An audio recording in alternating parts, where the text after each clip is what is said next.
We've obtained audio from Laurel County Judge Executive David Westerfield calling in to the London Police Department on December 24th, the day after police raided the house of Doug Harless. This call is about 10 minutes. I'm going to play all of it in 3 parts. You're going to want to listen to all of it, how David Westerfield and the officer talk about the lawn equipment and just kind of gloss over the individual who lost his life. There's lots of interesting stuff in there, so I'm going to stop talking. Here's part 1. Go ahead. Got a guy on the line I want to speak to you. All right. Sir, I've got you hooked in with Officer Hale. All right, thank you. Yes, sir. This is Officer Hale. How can I help you? Hey, David Westerfield. How you doing? Hey, David. What you doing, old buddy? But I've been up there to look at my place to see what was gone. Okay. They cleaned me out there, but I have no way of itemizing anything, so I ain't going to worry about my stuff. What I'd like to do, if possible, if somebody could question him and see what he done with my nephew's lawn mowing equipment. I don't know if that's a possibility. Well, I know they arrested him last night. Yeah, I do too. Yeah, they did arrest him last night. They got out with him over in Manchester. I don't know how much I can really say. I don't know how much I can really say about the situation down in Lilly last night.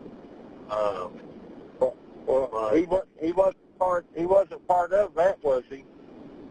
Yeah, that search warrant come off of, from my understanding, David, that search warrant come off of his arrest, because he had said that he had took a weed eater down there to a dope dealer's house there off of Van Zandt.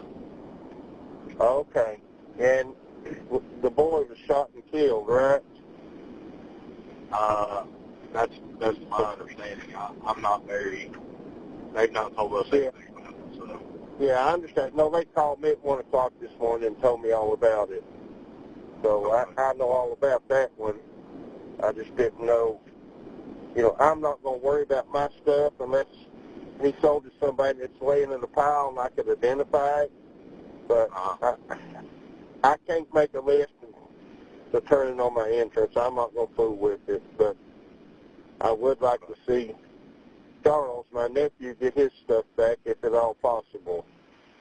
Right. I know they're working through it right now with some of the interviews. Well, that's all they can do then.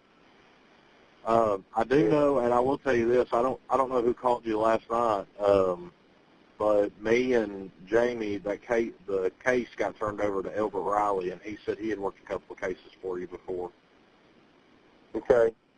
If you're familiar with Elbert, do you know Elbert? Yeah. Yeah, I know Elbert well. Yeah, Elbert. Yeah,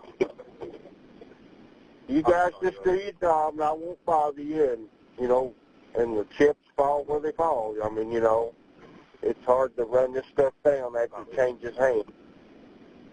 Absolutely. I'd say what Body's probably going to do is probably try to check around there. I think probably going to check a couple more pawn shops and stuff like that. I'd say he's tried to sell a lot of that stuff. I know once the flea market's open back up, I may go check and see if he didn't try to drop any of that stuff off to somebody that sells at the flea market or Facebook Marketplace or anything like that. But right. I hate they cleaned you out, Dave, especially with everything going on, and especially right around Christmas time.